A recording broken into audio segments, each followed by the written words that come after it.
তরি আর তরকারি, দেশ হইল আমাদের সরকারি।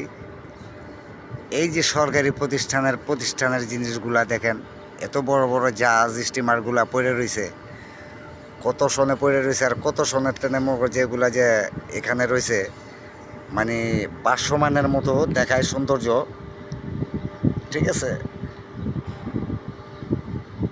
হ্যাঁ, এই আমার শীতলক্ষা নদীর ভিতরেই এগুলো একটা ডগিয়ারের ভিতরে আসছিলাম আজকে সকালবেলা।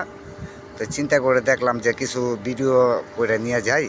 খালি তো বলে মানুষ যে ভিডিও করেন, ভিডিও দেন, ভালো ভিডিও, সুন্দর ভিডিও করেন। আমি তবে এই সমস্ত ভিডিও ছাড়া আর কোনো সুন্দর ভিডিও আমি চোখে দেখি না। নদীপথের ভিডিও যদি আপনারা যদি না দেখেন, এই যে এটা দেখতেছেন এশিয়া, হ্যাঁ, এশিয়া কোম্পানির এই বিল্ডিংটা, ঠিক আছে, এই যে পুরাটা যে আওয়াজটা শোষো আওয়াজটা পাচ্ছেন, এটাই আপনার এশিয়া অশোক ফ্যাক্টরি।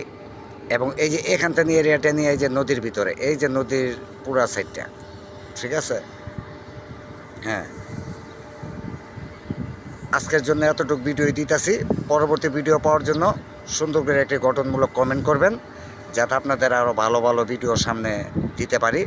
আজকের জন্য এতটুকুই। আল্লাহ হাফেজ।